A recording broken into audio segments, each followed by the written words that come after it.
I started singing when I was a kid. My mom and dad are both very musical. My dad's a piano player. My mom sings and plays piano and guitar. So, you know, school choirs, that sort of thing. And I moved to New York when I was, I guess, 19. And one of the first jobs I got, actually, it was through my dad. I got an audition for he did jingles in New York, so I got an audition for the voice of Jem. Had to sing the theme song. And I got the job, and they kept the audition as the theme.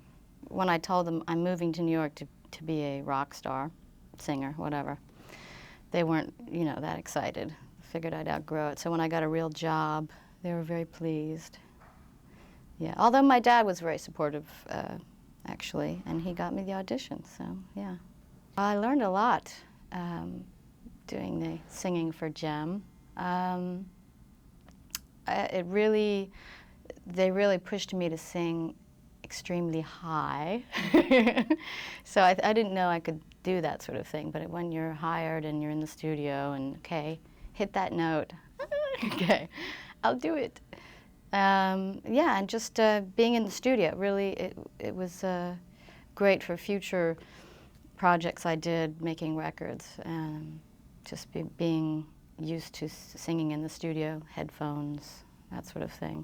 Both Anne Bryant and Ford Kinder, the writers, were always in the studio with me, and they would tell me the story, you know, what's going on, and they would get really into it, and I'd get really into it. I mean, we're very serious about it, even though it's pretty light entertainment, but we really got into the emotion and the character.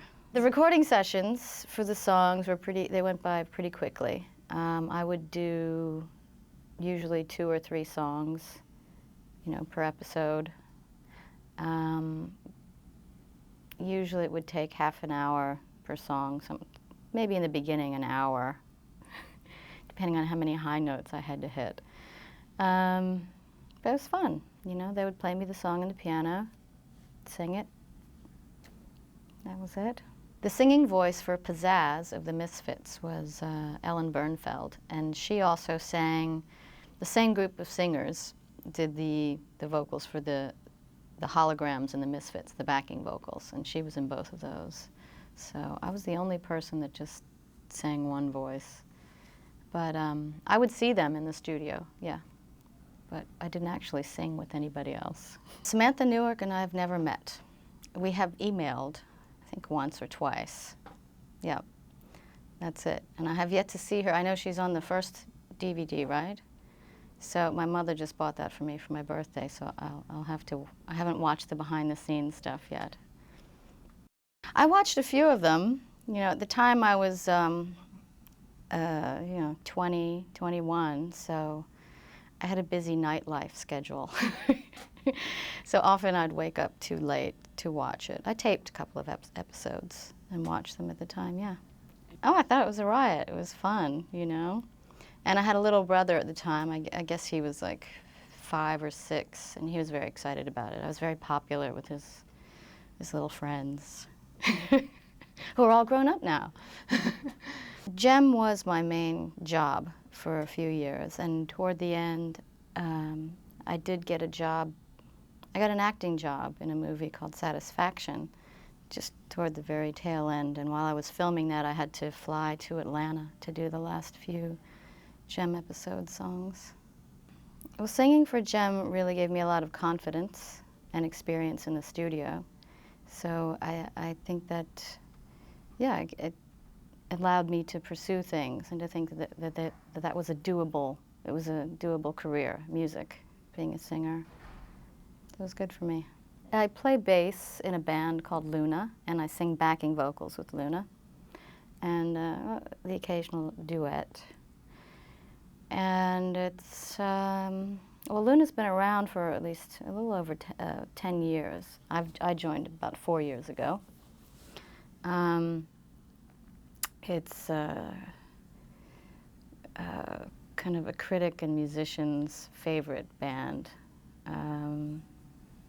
We always get compared to the Velvet Underground. It's really difficult to explain what something sounds like. It's a great band though. It's a classic rock and roll band.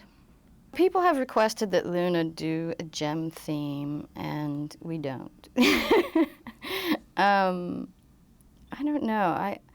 I was in a bar once with some people, and they finally did get me to sing the Jem theme song after a couple of drinks.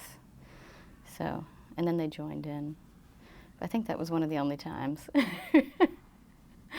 Well, now looking back on Jem, how it fits into my overall career, I think it's great. You know, like I said before, it gave me a lot of confidence. I learned a lot from doing it. I think I was very excited at the time when I did it, and then after I finished and I went on to be in serious rock bands, I didn't want anyone to know about Satisfaction or Jem because it was very commercial. But now, you know, 20 years later, it's fun. I'm glad that people really like it and remember it. Yeah, it's cool.